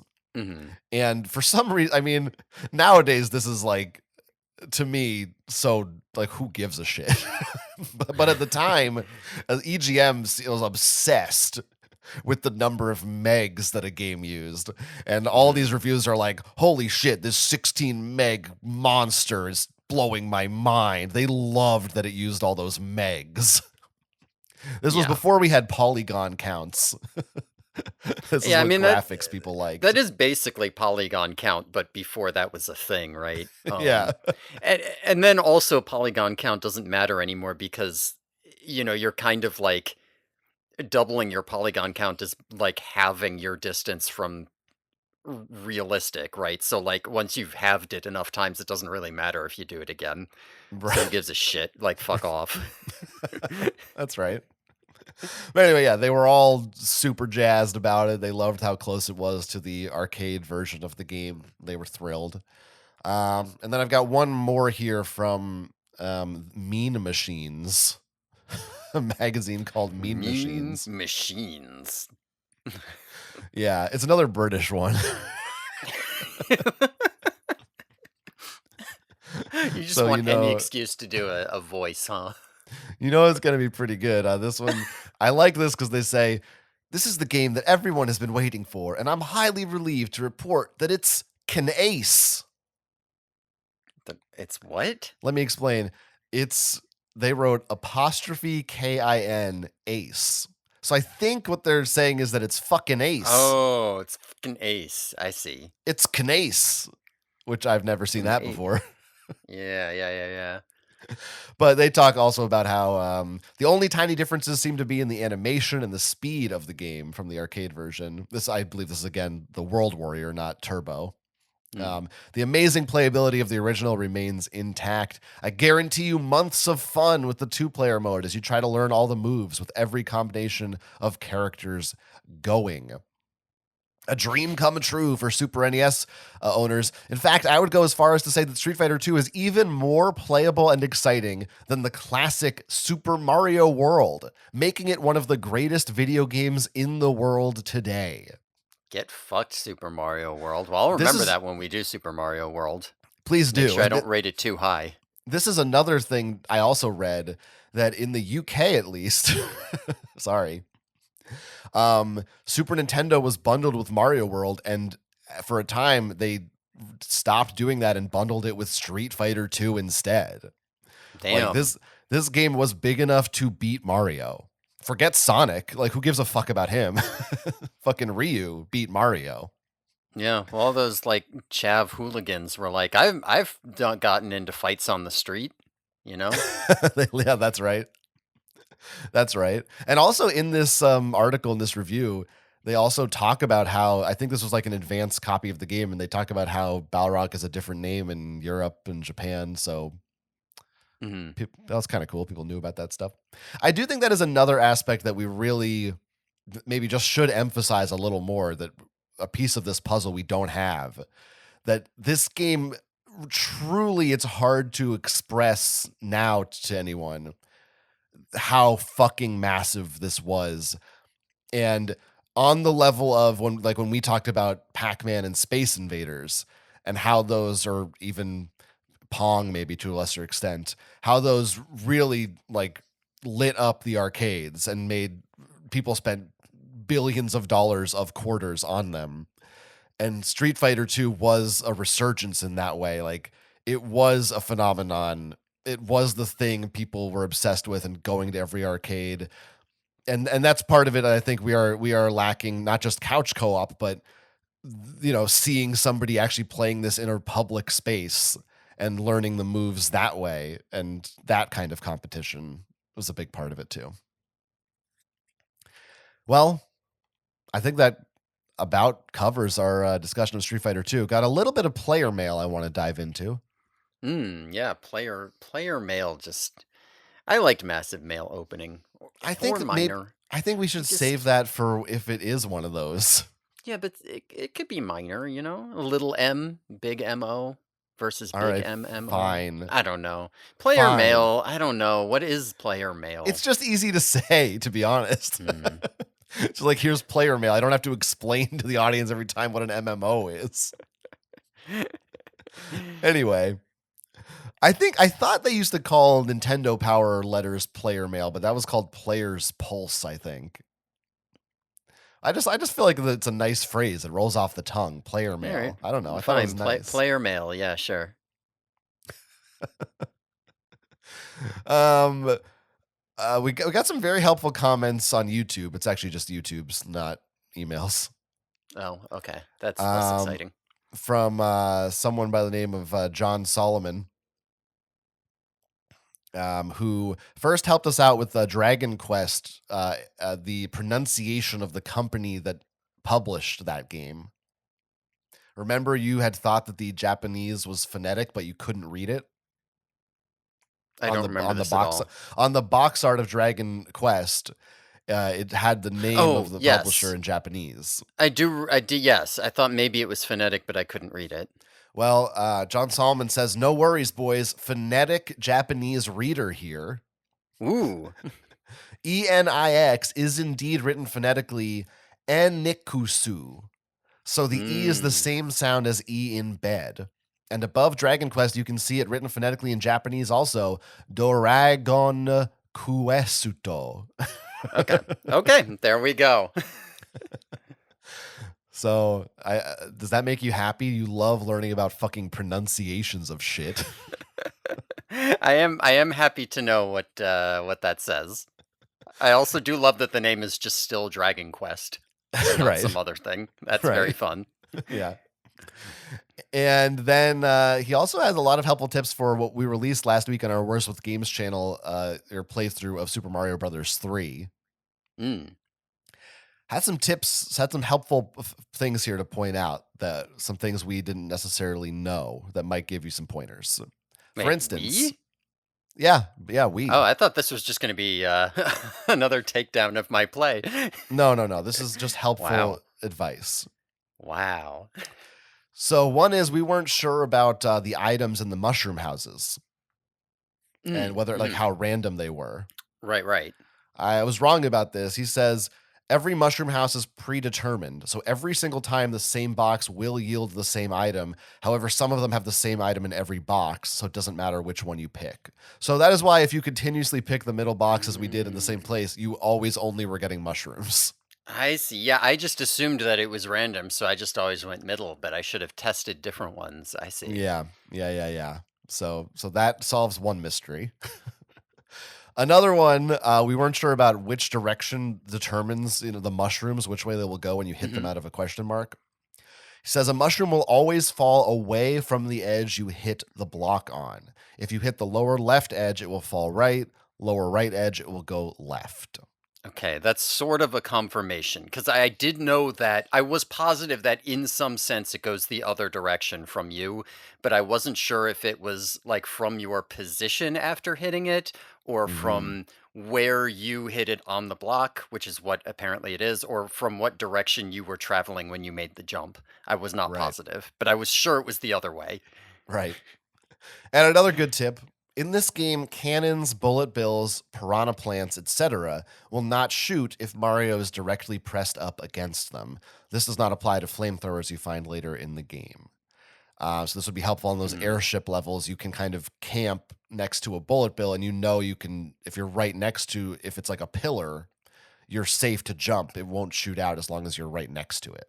Yeah, that seemed like it might be the case, but I didn't have enough safe time on there to test it, so I wasn't sure. I definitely knew that about piranha plants because in Mario Mhm. 1, it's the same thing.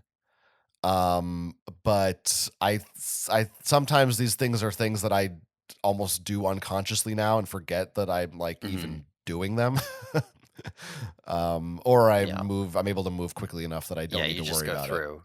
Yeah, there were a couple times in the bullet bill areas where I was standing in front and I was just like, well, a bullet bill should have come out by now. So it actually might just be safe to Hmm. be here, but I'm not positive. And like I said, I would have had to test it. I would have died a bunch of times to testing, but it's good to Yeah. know. There's also was a small note here from Avatar Protocol, who said, "I only just noticed Will never uses the raccoon suit's glide, even after being told about it. This would greatly help his platforming issues. He's only using it for an extra hit." I already know what you're going to say in response to this. I feel like I used it once or twice, not maybe not so much in our playthrough, but I don't know. I What think do you you think I'm gonna probably say? you were going to say that you never have it, so why bother like teaching yourself to use it if you're just going to lose it anyway and it won't help you? I mean, I think using it could potentially be very helpful because anything that gets through platforming is helpful. But yes, um, I do think that if I can make like I'm usually doing the jump without it, and then I already know how to do the jump, and then I just don't think to do it. I'm just like, do it the way you did it before. Oops, you fucked up. I I feel don't like your know. philosophy is if you learn how to do it with the crutch, then you're going to be weaker when you don't have it.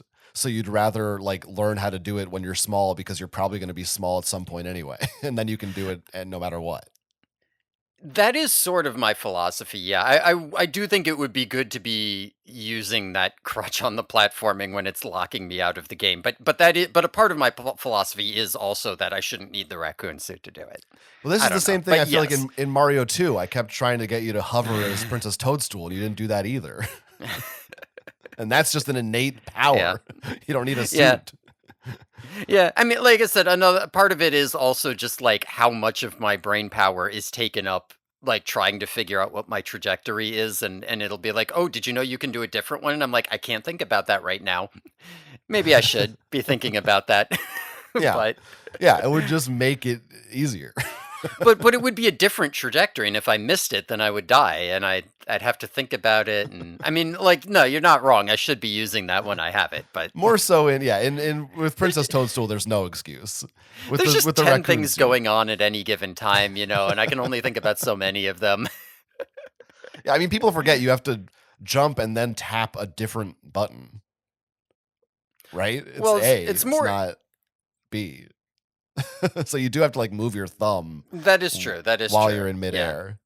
I mean, it's more just that, like, when I jump, I'm supposed to know where I'm gonna land, and it's a different spot if I glide. So that's really hard for me. Right.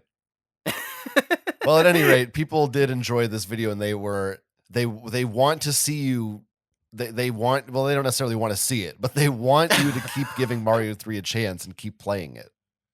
All right, all right. Well, I'll have to put in some more attempts on Mario 3 then. I just want you to put in like another like couple hours, like starting from now that you're at like this base point, treat it as if this was, just you would like a normal game now starting from the beginning for an episode of the show. Just give it like one more kind of honest go. And like if you could get to like world 4, I feel like that would be you'd have a much more complete assessment of it. I do think that there would be like there is a part of me that's interested in trying to do some kind of Mario journey, some kind of like I'm Right. gonna pick a Mario game and I'm gonna beat that game and maybe just come in and give updates, right? And maybe it takes 6 months, but maybe every episode I'm just like, hey, by the way, guys, turns out I got a little bit farther in Mario 3, just so you know, or something like that until I eventually do it. I think The maybe that would be a worthwhile thing to do. the problem is I know you won't do that unless I like force you to do it. Right, right, right. I Well, it has to know be you something. won't. It has to be a game that I want to do on my own time. So we'll see I would really if I like you to can at get into least see Mario. World 4 because World 4 is Giant Land. And to me, that is really representative of like the creativity and weirdness Mm, and fun of Mario 3 because it's not just ice or water. It's like a totally different idea for the mm. theme, which I think is fun. Anyway, and that would be halfway through the game. Like that's pretty good. Anyway, keep pressuring him, keep telling Will to keep playing Mario 3. And I think that's going to do it for this week. Let us know. Email us badwithgamespodcast@gmail.com or comment on YouTube with any of your thoughts on games, particularly this week, Street Fighter 2. I do wonder if people, which other Street Fighters they think it is worth us diving into, or even just generally which fighting games. Because Mhm. while we are going to tackle more fighting games on this show, I it's hard for me to know how many of them will result in meaningful discussions from the two of us that aren't different from what we already said about fighting games. Mhm. Yeah, I'm also interested in what people who like or are good at fighting games have to say about this because, like I said, I am intrigued. I don't think that I have the capacity to get like good at fighting games, but I do think I have the capacity to get good enough to actually play them rather than just spam buttons. And that is something I'd be interested in at least trying.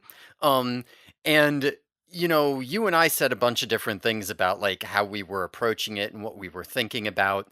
And normally there's kind of this tension where I'm just like, oh, well, John knows what he's talking about, but maybe he knows too good what he's talking about, and I just need to like figure out the basics first. But in this episode, it does feel like we are aligned enough that like maybe some of what you said is just where I should be, and maybe some of it's totally wrong. Maybe some of what I said's where I should be, and some of it's like kind of just totally wrong. I'd be interested to hear what people who are like, if you're good at fighting games, what like mindset tips would you give just in terms of like when we do try another fighting game? What should I be trying to get good at? Should I be trying to execute the combos? Should I be more interested in learning the timing between a fast kick and a medium kick? Like, how should I approach these things? Like, should I be trying to fight the hard CPU? Should I be just going up and like doing the moves over and over again in a vacuum with nothing there? Or are all of these just entirely barking up the wrong tree and there's just some totally different thing I should do? I don't know. I'm curious. I imagine it must be pretty game dependent for most of That's this. That might be true, but there might be just like general golden rules of this kind of thing. I don't know. Maybe I don't know. What do you have to say about it? I'm just gonna put this out there for people Yeah. as a reveal. Later on in the season, we do have Mortal Kombat on the schedule. Okay. So I knew it was coming up sometime. I don't know if it was this season. So maybe if people want to give any kind of specific tips between Street Fighter and Mortal Kombat, that might be the place you focus for us. Sure. But yeah, I don't know. I don't know. I know as much as you, which is not much. Okay. Email us, as I said, or you can support us on Patreon, patreon.com/badwithgames. For $5 a month, you get extra episodes about stuff that's even more fun than video games. This week, of course, we are going to be watching and talking about the Street Fighter 2 movie, it's just Street Fighter. Street Fighter, the movie. The live action movie. There is an animated one that actually came out. They both came out in the same year. But we're watching the live action Street Fighter movie from the 90s. I'm excited for this one. I want There to is see a new this one. Street Fighter movie coming out.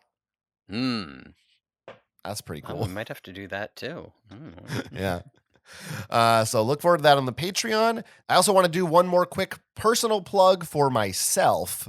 2025 just ended, and one thing that I like to do at the end of every year is put together a list of my top 10 favorite movies and TV shows from the past year. So if you want to hear me talk about movies and TV shows for a long time, you can find 2 videos where I do that on my YouTube channel, youtube.com/@thequents.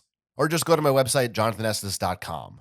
Next week on the show, shifting gears to a non-action heavy game, not really any combat at all, we'll be playing Maniac Mansion, 1987's PC adventure game from LucasArts, Maniac Mansion.